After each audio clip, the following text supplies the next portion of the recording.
You shall love the Lord your God with all your heart, and with all your soul, and with all your strength, and with all your mind. And you shall love your neighbor as yourself. But who is my neighbor? It sounds simple, right? The people who live next to you, the ones your mom sends you to when you're out of date syrup, the ones who bring you dinner when a loved one dies. That's the answer you're looking for, right? But what happens when you're not really from anywhere? When one of the most important features about you is where you're from, what happens when you grow up on the road between two places? When you grew up in that thin space that doesn't really belong to any one group of people? When the only folks you ever really encounter on a day-to-day basis are travelers and bandits? Can you even have neighbors when you're from nowhere? Oh, don't get me wrong. It wasn't all bad or as bad as I'm making it out to be. Truth be told, I never really know or knew how we ended up out here in the borderlands between Jerusalem and Jericho. Dad would say one thing and my uncle another, and Grandma never really talked about it. But growing up, our household was big enough for a kid like me to keep busy. We were fortunate enough to have steady streams of caravans stopping through to stay the night throughout the busy seasons, and I was responsible for making sure that the stalls were cleaned before a new caravan arrived for the night. You'd be surprised at how much waste a caravan of camels can make in one night. We didn't have much to offer our guests, well, apart from the security of a night free of harassment from bandits, which, to be honest, wasn't nothing. You have to understand that in those days, all those bandits and rebel factions were all kind of disjointed. Independent cells, really, fighting more with each other than anyone else. But there were enough of them that would set up camp off the highway to target caravans and travelers. So if a merchant couldn't afford their own private security detail to deal with them, our inn was the next best thing. If they couldn't afford a night at the inn, well, it was a roll of the dice as to which cell would pick them off that night, and God willing, it was one of the friendlier ones. Because the only thing that all those cells had in common was a healthy respect for Grandma. No matter who you had beef with, our inn was off limits. We wouldn't bother them, and they wouldn't bother us. They stayed away from our inn, and when the centurions or temple authorities would ask us about them, we all knew to respectfully keep our mouths shut. Thankfully, the centurions and temple authorities wouldn't prod too much. They knew that our inn, after all, was one of the only places that a person could stop safely for the night between Jerusalem and Jericho, where merchants from Jericho could securely stay with their grain on their way to the market in Jerusalem. And so as long as we did their job for them and paid our taxes, of course, they would leave us alone. Because nothing really matters so long as commerce continues to flow. Besides, they needed those roving bandits and rebel factions as much as they needed us. Nothing quite shores up your own power and authority quite like some rogue boogeyman keeping everyone else afraid. Because when you grow up on the road between Jerusalem and Jericho, you learn about how the world really works. You learn that you can't depend on anyone else but yourself and your own household. You learn that no matter what God you may or may not pray to, the one true God is the bottom line. And you learn that when it comes to neighbors, well, let's just say it's best to have a good fence. You shall love the Lord your God with all your heart and with all your strength and with all your soul and with all your mind, and you shall love your neighbor as yourself. But who is my neighbor? It sounds cold and callous, maybe, but that's because it had to be. Because look, it's easy to recite the commandments when you're safe at home in your fortified city. You can spend all day arguing and studying the finer points of Moses' teaching if you want to. You're going to sleep safe and sound anyways. But out here on the road between Jerusalem and Jericho, no one cares how many angels can fit on the head of a pin. You do what you have to in order to make it through the night, and your soul takes a back seat. Ideals only get in the way. I learned that from my father. He and my uncle never really saw eye to eye. But while Grandma was still with us, they managed to keep the peace. Like I said, Grandma had that way about her. But I knew that the tension was there. Dad, you see, fashioned himself sort of a revolutionary, where my uncle knew better than to hang out with the different rebel factions. Dad just couldn't help himself. Well, they'd bicker about it constantly whenever Grandma wasn't around. It got to the point where Grandma had to totally separate them from one another in their roles at the inn. One supervised the day shift and one supervised the night shift. But after Grandma passed, there was nothing to stop my dad.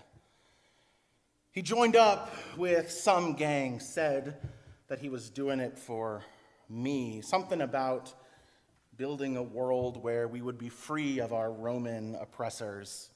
Yeah, right. Like some ragtag gang was going to bring down Rome. Lucky for me, my uncle took me under his wing. I had grown up working with his kids, after all, and he'd always been there more for me than my own dad was anyways. My uncle took up the work of managing the whole inn at that point, and he'd have me help him with the books. And luckily, the various factions of bandits continued to keep their distance from the inn under my uncle's ownership. For a time, it was peaceful. But I wasn't prepared for just how fragile the peace really was. One night, a night that I happened to have off, I was startled awake by a pounding on the front door. I peeked out of my bedroom door just in time to see my uncle arguing with my disheveled father. He was frantic, demanding a room that he and his friends could lie low in. They had botched an ambush on a Roman garrison that was camping along the highway, something about faulty intel from another cell. Anyway, the authorities weren't that far behind, and, they should have known better. We don't mess with the bandits, and the bandits don't mess with us. That's how it's always been, and so my uncle was having none of it. Their argument grew to a crescendo. I couldn't see who threw the first fist, but my dad threw the last. I tried to run out and break it up, but I wasn't fast enough. My uncle's body lay there, lifeless. My dad stood there, a look of horror on his face.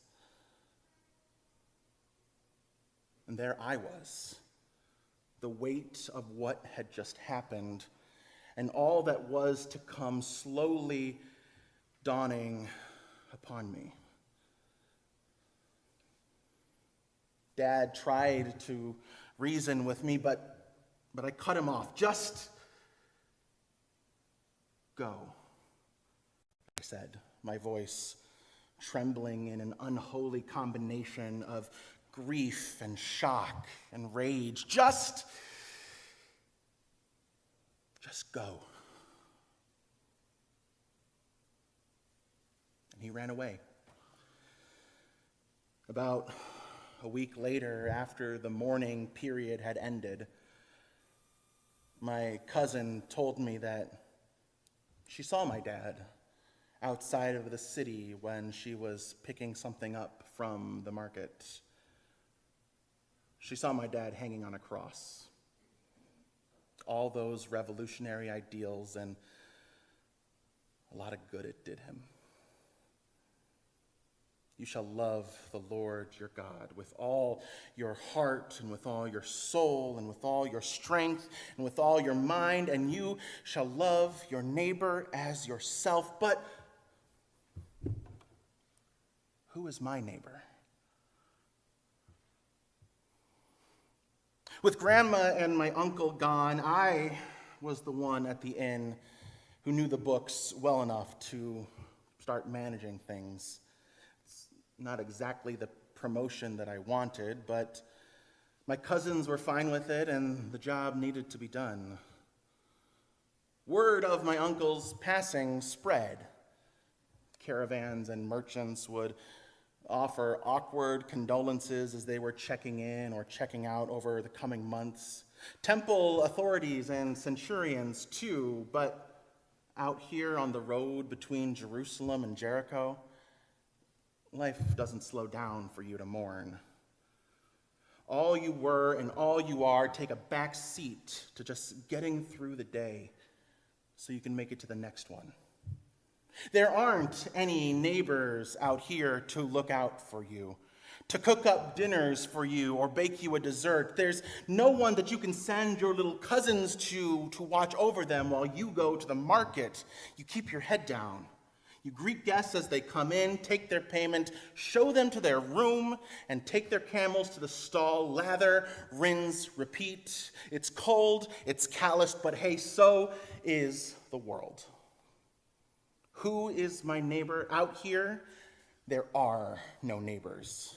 That's everything I've ever known. So yeah, I did see that guy get attacked.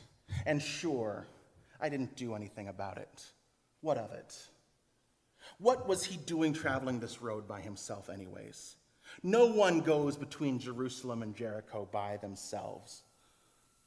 And it's not like anyone else tried to stop and help either. Not even that priest or that Levite. Like I said, I don't care what God you pray to at night when you tuck yourself in. Out here, the only God that matters is the God of staying alive and minding your own business. And don't tell me that they couldn't touch him because of some ritual purity laws. Every priest knows that the law of life comes first. They just didn't want to see it. No. Out here, we're all hypocrites, just doing what we need to do to get to the other side. So tell me, just tell me why that man stopped. My dad died trying to save strangers. I survived by learning never to stop for them, but that man did. And there he was, stopped over that beaten man, exposed and vulnerable to further attack, dressing his wounds with wine and with oil, not just medicine, but a blessing. putting him on his own donkey, giving up his own ride so that the man could rest, and bringing him to my inn, one of the only safe places on the road from Jerusalem to Jericho. The two of them stayed the night, and in the morning the Samaritan came out of the room, gave me enough money for the beaten man to stay for weeks. No one ever stays at our inn for more than one night, maybe two if the weather's not great, but weeks and weeks? Forget it. Then he said he'd be coming back. And if the man spent anything more than what he gave me, well, he'd repay me. This isn't how the world is supposed to work. Not out here, not for people like you or like me. No one lavishes oil or wine, coins, and trust on strangers. Not out here, not ever. Out here, when you fall into robbers and are left for dead, no one comes to save you. Not the ones in uniform and not the ones in robes, no one. There are no neighbors here. So why did that Samaritan of all people stop? Why did he bring him to my inn? Why did he trust me with his care? How could I be trusted with his care? I didn't even stop to save him myself. I could have saved him. I could have saved so many others. But I didn't. And he asked me to take care of him? Why did I say yes? You shall love the Lord your God with all your heart and with all your soul and with all your strength and with all your mind, and you shall love your neighbor as yourself. But who is my neighbor? I don't know why that Samaritan stopped. But I can't go back to pretending that no one ever will. Not after he did. And maybe that's what Grandma saw out here in the first place, out here on the road between Jerusalem and Jericho. That in these thin spaces, the world cracks just enough for mercy to shine through. That the world doesn't change when we finally know who our neighbor is. It changes the moment we finally decide to be one.